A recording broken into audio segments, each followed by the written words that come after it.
You're listening to the Yin and Yang Show, a marketing and sales conversation with Lindsay Kelly and Brian Signorelli. Strategic and tactical advice about inbound sales and marketing. Hey everybody, welcome back to the Yin and Yang Show. So happy you guys joined us again this week. We love having your ears. And I, as always, am Lindsay Kelly, joined by my friend Brian Signorelli. How you doing, Brian? Morning, Lindsay. I'm doing well. I'm pumped to have I won't steal anyone's thunder here, but I'm pumped to have our guest on with us today. Yes, it's my turn to introduce a guest because it's a marketing focused guest. I know. So it's very exciting. You're going to have a hard time being quiet, aren't you? No, I'm not. I promise. I'm gonna let you run with this one. This is all you. All right, so I am going to introduce my friend of over a decade now. Good Lord, we're getting old. Ethan Giffin, not to be confused with Ethan Griffin. Wait, I thought this was the Brian Signorelli show. I know, right? Signoroni. I like that. It was actually Cinderella as a kid. So, that was great growing up. Let me tell you. Oh, that's unfortunate. Yeah, it happens. Cinderella was a thing back then. So. It still is for little girls all over the world. Right. Exactly right. I have one. So anyway, Ethan is the president and CEO and founder of Groove, and they are like titanium level partner of HubSpot now. Like, you guys have to be like one of the top probably 5 partners that they have now. Yeah, we actually we're the double top secret diamond. So like we're above what's publicly listed out there. That's why I said titanium, right? Like, yes. Is titanium above diamond? Let's go with that. Or vibranium, vibranium level. Yeah. So yes. Very cool. So tell us a little bit about Groove, because I know you've had you have an amazing agency. Like the depth of different products that you offer and sort of your e-commerce offerings, and you kind of are a little outside of the norm for what a HubSpot agency sometimes is. So can you tell us a little bit about that? Yeah, so we're our agency. We're a full-service digital agency, and we help mid-market companies either generate sales leads or sell things online. And it really kind of boils down to that. And so within that, we actually help people design, develop, and integrate e-commerce websites and lead generation websites. And I talk about integration, meaning it might have an integration to HubSpot, it might have an integration to a back office inventory system or an ERP or something like that. And so half of our business is that, and half of our business is actually helping to activate those websites and grow them. Awesome. Yeah. And so Ethan is one of the perfect people to talk to today, because we're going to be talking about what's working in lead conversion. And, I'm not as familiar with kind of the e-commerce side of the business. So, feel free to kind of sprinkle in some of your success stories there as well. But tell a little bit about kind of your background in marketing and kind of, how did you land here? Yeah, I would say that I'm definitely a mutt of all different types of influences. Everything from guerrilla marketing to kind of the Roy Williams Wizard of Ads, and then very, very active. I've always been very active on the technology side of things too, but I'm actually not a developer and coder. So like I have a grasp of it, but I've just never enjoyed writing lines of code type of thing. So I was able to really work with both creative and technical people and marketing folks to put together kind of optimal solutions. And as I came up through my career, I worked for a multi-billion-dollar staffing agency and helped them to build basically a creative agency, a digital agency inside the walls of this company that helped to serve all the different sub-companies and acquisitions that they were buying along the way. And over time, I got very, very much into kind of conversion rate. And so that really it was something I felt like kind of brand marketing was kind of bullshit, right? Like I dealt with these folks that would come in with fancy accents and fancy mock-ups on, glued to poster boards, right? And so it just wasn't that like exciting, and I thought they were half full of shit. And so I really came across two brothers, Brian and Jeffrey Eisenberg.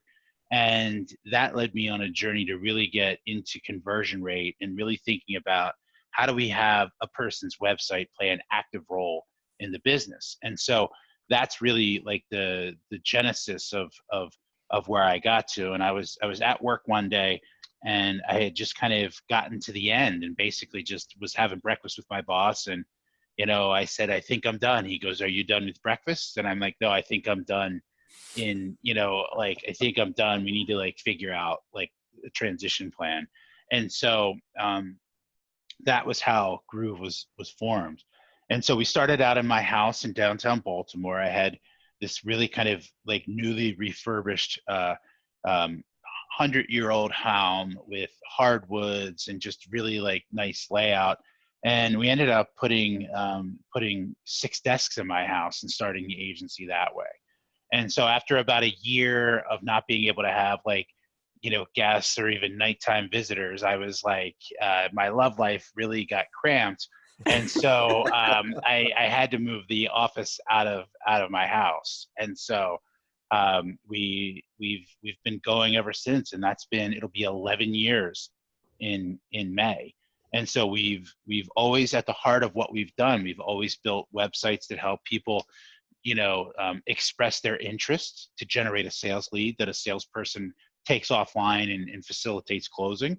Or we've helped people to build e-commerce websites that convert visitors into buyers. And that's been the 11-year journey of where I've come from that. The technology has come and gone, things change and evolve. But really, like, the core of what we do, like, we've added some more stuff. We've added multimedia, we've added video, we've added new things as it came along. We used to be manage Friendster advertising when we started, and then now it's Facebook. But the core of what we do has pretty much been the same for the last 11 years. Wow. And honestly, you should see his space. It's absolutely amazing space. And I mean, he took, it was at least a year to build it out. And it's only been 4 years you've been there? Yeah, it's been 4 or 5. I think it'll be 5 years in October. That's exciting. But yeah, it's beautiful. Absolutely beautiful. And I have to say, I was giving and I hit him up on Facebook to let him know. I said I had to give a presentation, and part of it was talking about, open culture and, collaborative workspace and all this other stuff. And I did a Google image search, and his agency came up as one of the top 5 pictures. And I used it in the presentation because I was like, that's awesome. It was a picture of, his space and, folks sitting around working collaboratively, like on their laptops, not tethered to anything. And I was like, Ethan. So. Yeah, I mean, that's been a big shift for us. Like, when I started the agency, I literally quit my job, got a divorce, and started Groove all in the same month. And so, I didn't, I had a great job, but things were, I wasn't like overly flush with cash. I did have some clients. I did have things like being generated. And so at the time in 2007, like, laptops were really, really expensive, right? You were talking like $2,000 and $3,000. And so I couldn't afford them. So I randomly got a credit card from Dell in the mail with a no interest kind of thing. And it was like a $5,000 credit limit. And basically that's how I outfitted the entire business, with these Dell desktops. So everybody was tethered to their desks, which was awful. And one year we had, I think, 2 or 3 blizzards and got about 30 inches of snow within a 2-week period from a couple of different storms. And I literally was having to drive around and pick people up in my Yukon to bring them into the office, because everybody lived downtown, to be able to work and kind of keep things going in order to like keep payroll and stuff going. And so we were able to then kind of shift over to Apple laptops around 2011. Yeah, and it makes all the difference in the world to be able to work from anywhere, Oh yeah. So yeah. All right, well then I want to talk a little bit about how you guys, with some of your clients now, approach lead generation? So most of the time when you're working at an agency, you get a call and you're like, they're like, I need to generate leads. What can you do for me? So what are you finding that is working well for folks? And it's probably a little different with different people, but talk a little bit about that. Absolutely nothing's working. No leads are being generated. No leads are generated. All the smoke and mirrors. Yes. It's really interesting. And I like, I tend to we try to always evolve what we're doing and get better. At the same time, I definitely have like these interesting kind of ties to the past.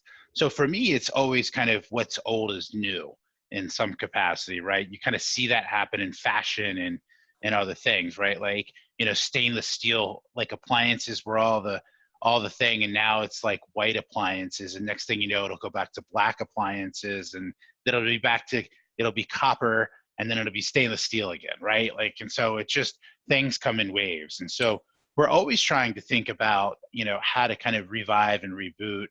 And so it is a mix of different strategies that go into that. And I think it's really utilizing tools like HubSpot to be kind of your marketing system of record, to really to leverage and find ways to go out and do that. And so, you kind of see it. And I had a conversation with Mike Volpe about this, the former CMO of HubSpot, and it was like a similar kind of thing. It goes from webinars to ebooks, like to checklists, to like in-person events, it always just kind of rotates around, because marketers tend to ruin everything, we've seen with the case of Facebook recently, and all of that business that's going on. So we're looking at a lot of different strategies. So we're definitely looking at things like custom audiences and lookalike audiences in Facebook. It's going to be interesting to see how that shakes out. That was like honestly like magical ways of doing marketing. We're also looking at different types of offers, and trying to figure out how it all kind of fits together. And so there's always something new that we want to be trying out in terms of marketing activities. So is it a video? Is it a long form video that's gated? Is it a live webinar? Is it an ebook? Is it a checklist? Is it, is it a pillar page? All of those things kind of come together, and we try to figure out what's going to work best. The other thing is we really we find a lot of businesses come to us,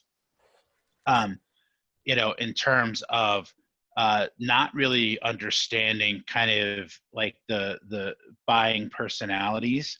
And so that's a big thing that we really try to push folks on. And what happens is that businesses will come and they will actually emulate the buying, all of their marketing will emulate the buying style of the CEO or the founder typically. And it's something that that we really want to try to push them on, because outside of that, they're kind of typically missing other folks. Yeah, so. and let's talk about that for just a minute, because that's a really good point. And that's something that I'm sure we've all seen before, where it's very frustrating for somebody internally from a marketing perspective to be able to communicate that exact challenge that you just outlined, where the CEO is basically, they're modeling themselves as what they would want to do, but they're not the target market.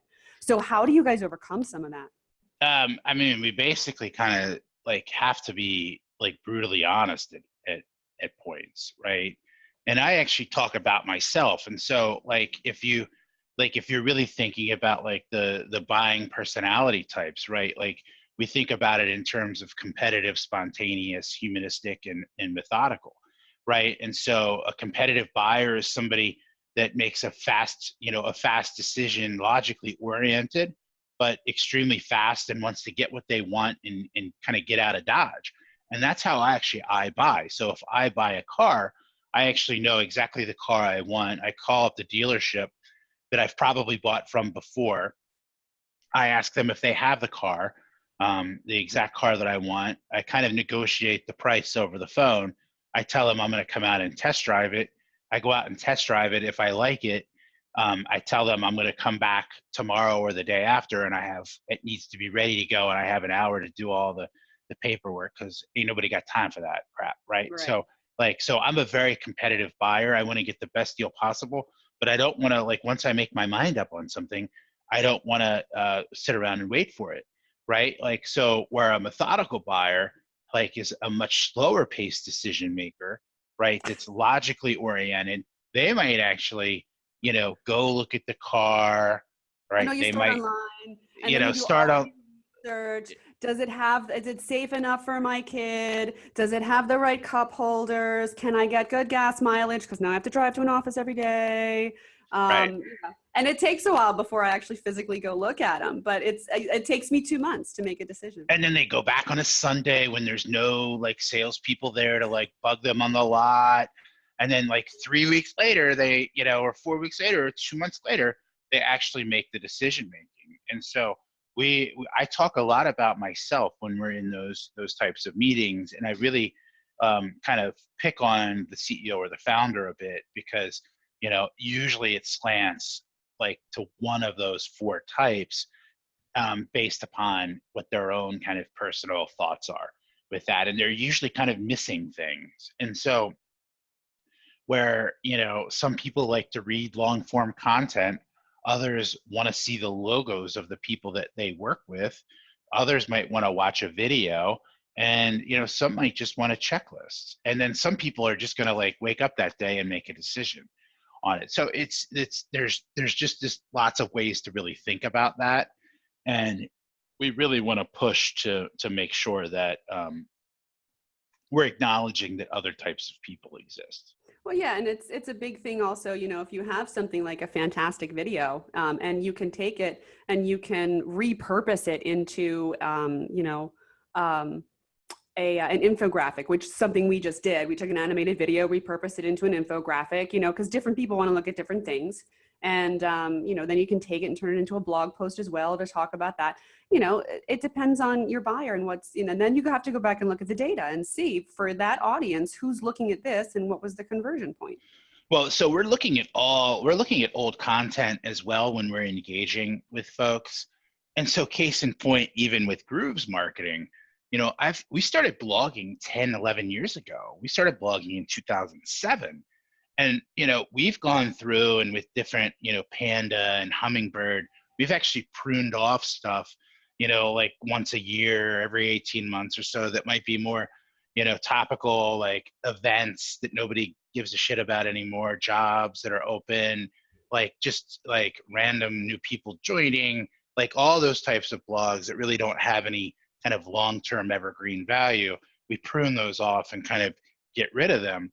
But we're actually we've gone through our entire blog archive to look at stuff that we think should be kind of punched up a bit, updated with new statistics, and basically kind of like reposting that stuff, like rewriting it a bit, re-editing it a bit, but basically like deleting it, like updating it, reposting it, and we're having a tremendous amount of success with that. And I know it's a strategy that HubSpot's been doing as well too. So it's, if we come into a company that has stuff, we want to try to, a lot of times people have the right ingredients for the recipe, they just don't have the recipe.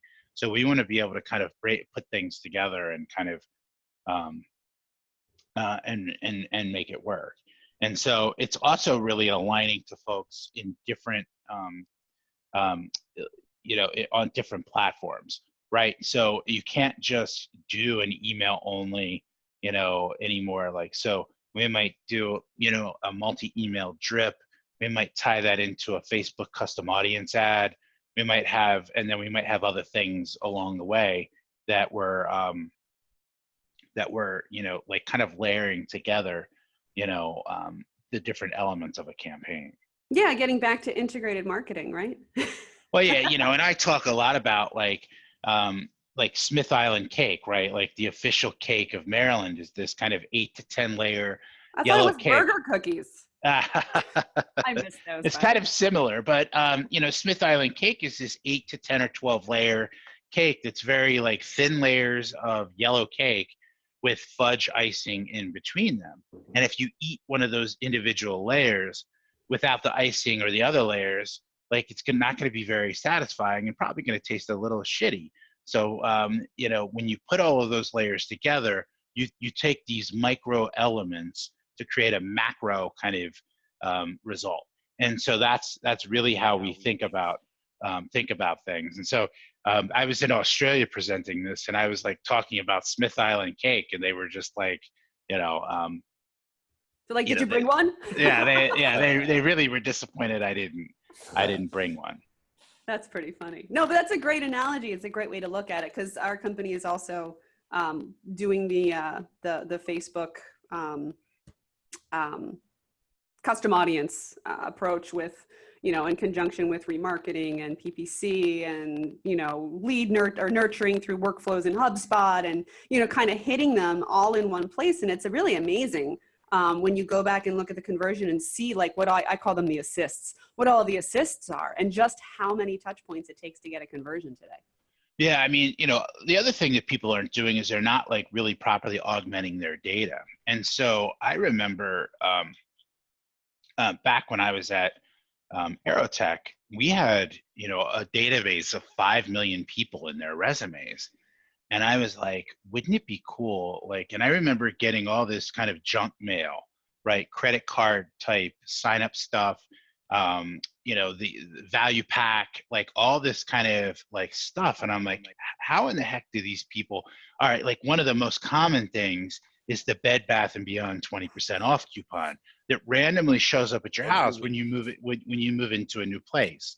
Right. And so that's like by design, right? Like that's not like random. Like that's a very thought out campaign based upon, you know, tracking like data on folks to see when they've changed had a change of address. And so I used to talk about when I was at Aerotech, how do we do that same type of matchback on all of these like 5 million people in very specific niche industries that have given us their resumes, and keep track of them. So we want, you know, to see if they've moved from kind of, you know, if they've moved from Houston, Texas to San Antonio, or if they've moved from Seattle to Dallas. Like, how do we kind of keep track of where they're like floating around, so we can kind of like, so instead of the Seattle office calling them, the Dallas office is calling them, you know, and people's brains were like blown away. And I'm like, we can utilize the same kind of data augmentation services that the credit card companies use to kind of keep track of people changing address and doing all these things. And like, again, people's minds were blown with that. And it's intriguing to see that people's minds still are blown with that when, like, for example, there's different providers that you can plug into HubSpot that if you have somebody's business address, email address, I can typically get their name, their title, their location, sometimes even their phone number, you know, all of these other data points from them that, you know, they might like, you know, never get. And it costs 10 cents or 5 cents, you know, like, so, you know, that's the other component of stuff that we're seeing and not doing enough of. Well, and that's a great segue into my next question, which is what technology is working really well for you in marketing right now? Like if you had to pick one. Just pick one. Sophie's choice. Come on. There's 7,000 out there. There must be one to rule them all, right? No, so, you know, like we kind of like chew them up and spit them out, like in some ways, right? Like there's, you know, we really think about HubSpot as being a marketing system of record where all that data can live. And then there's a cast of characters that we kind of plug into that based upon different integrations. And so I would say, like, if we've got to pick one, it's probably HubSpot. But what really, you know, allows us to activate that is the ability to plug in, you know, Delighted for, you know, automated NPS collection, Clearbit for data augmentation, a Zapier for, you know, the ability to integrate with outside systems or to basically, you know, use their tools to change data. there's just a lot of different things that we could look at that would really allow allow different features with that. And with this whole kind of era of like these OAuth integrations, and APIs and stuff, we're seeing a lot of walls come down. And I talk about some people get like app crazy, and that's another thing too. Like I call it Jaffa, and just another fucking app. Sorry, if there's, I should have said earmuffs first, but like it's all good. We've already we have to mark you as explicit. We had to do the same thing with Keenan. Every other word out of his mouth. So that's sometimes there's just like too much like stuff, but that's really where we think about, like if I want to take HubSpot and then, put somebody into a workflow, I can actually dynamically send them a one-off physical postcard, that's mail merged with their name and information and company name. And hell, I can even put their company logo on there, like through like having the systems kind of talk together. And so that's really what we're thinking about. And so we really want to try to collect more information on folks and then make use of that data. So there's different strokes for different folks. Every company is a little bit different, but it's leveraging all of that, leveraging the data out of HubSpot to push into your Facebook custom audiences, then building a lookalike audience based upon that audience. Like I buy a lot of men's clothing type stuff, and it's also intriguing to see all these brands pop up that are basically, these kind of $1 to like $10 million brands that are just selling online and fulfilling themselves and doing it all, like generating all their traffic through Facebook and Instagram and custom audiences and lookalike audiences. And so, all of that stuff that we're kind of like playing into. Yeah, no, and it's really amazing stuff that we're able to do these days. But and I have the same experience when I'm on Facebook. It's like I get the Zappos all the time, and what are those socks, Boombas or something? Like I bought them one time because I would guess I was a lookalike person because they're good for working out and stuff. But. One thing I'm convinced of. And Ethan, I wonder if you have any, or Lindsay, I wonder if you have any, if you've come across anything or seen anything that actually does this, but I'm convinced that when I say something out loud, that like somehow the microphone in here or on my computer by itself somehow picks it up, because I swear that there are things that I've said but have not searched for that somehow magically show up on my phone or on my desktop. And I can't help but wonder, like, is there an actual like voice listening component because I've granted access to my microphone from some app? Yeah, I mean, there's some wonky shit happening. Like, and you see it on Android. Like, Facebook literally kept track of every phone call and every interaction that you had on your phone, and they're using that data. And then they've got this top secret project to kind of merge that with medical data, right? And so it's if you really kind of think about the Terminator, right? Like, like between Google and Facebook, you're kind of like really getting there. Building Skynet. That's Skynet. Building Skynet, right? I work for Skynet. I don't know if you knew that. Oh, that's right. You do work for Skynet. That's Yes. The big joke is I work for an IoT company. So it's, there's just a lot of stuff kind of going on, the whole, like, while, some of what Cambridge Analytica may have done may have violated, European privacy laws, they definitely didn't violate US privacy laws at all. They basically, paid people to take online surveys, and a lot of times that shit's masked like, oh, what 80s hair band singer do you look like, right? Or, what's your favorite Care Bear, right? But they're like literally like packaging that shit into these surveys, Yep. And then they're harvesting all of that information, and they're asking you basically Myers-Briggs type personality questions or other demographic building questions, like under the cuteness of, what your fucking favorite breakfast cereal is, right? And, I'm a Cheerio, like, and so those are things that like, all of that was basically in alignment with the terms of service. And in the Cambridge Analytica, like they actually paid people to take the surveys. So that's even, and they were given permission. And basically Facebook let you get all of that extra like juiciness that came with that to connect all the other dots. And so, it wasn't as if when people talk about hacking, like there was no hacking going on. It was like they connected to the API and like basically downloaded what they were able to. Now, some would say that you weren't allowed to hold on to the data or do other things.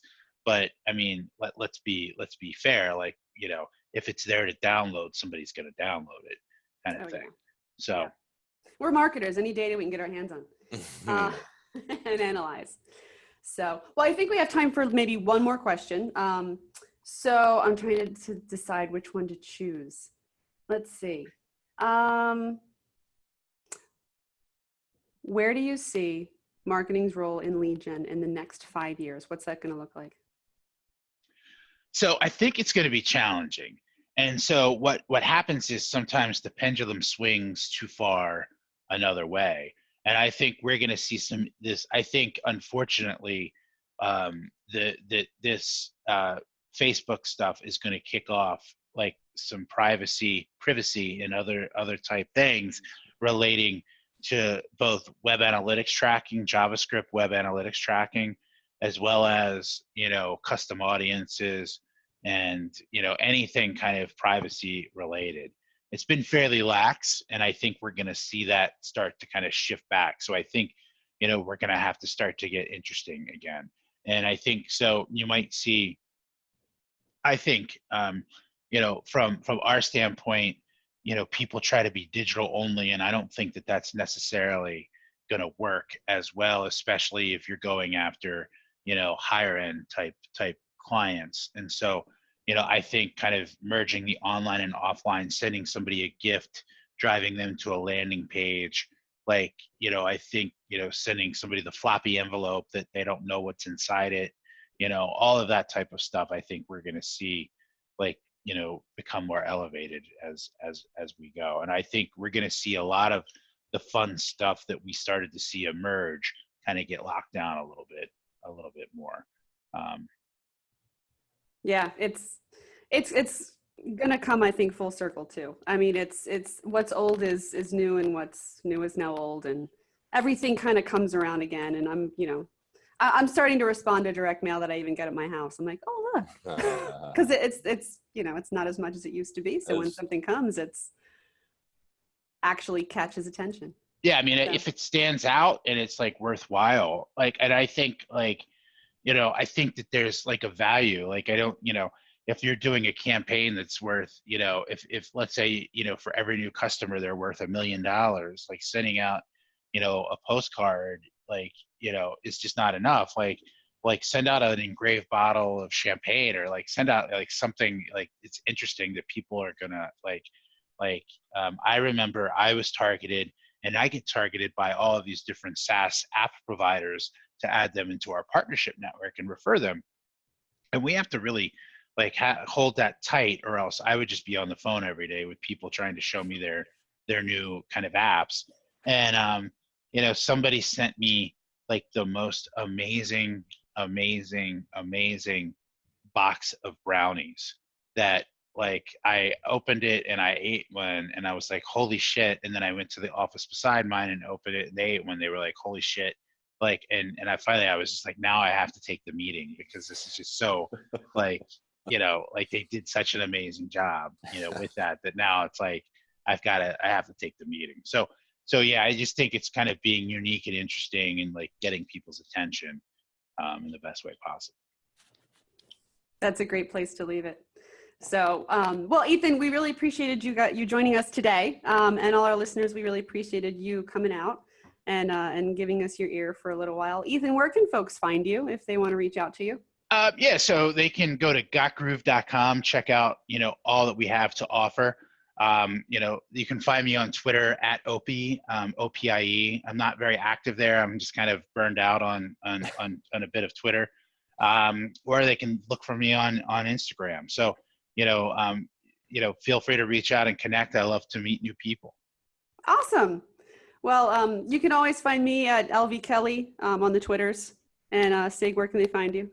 They can find me at Inbound Seller or just look me up on LinkedIn. There is another Brian Signorelli in Texas, if you can believe that. That is not the Brian Signorelli you're looking for. I'm in Boston, Mass.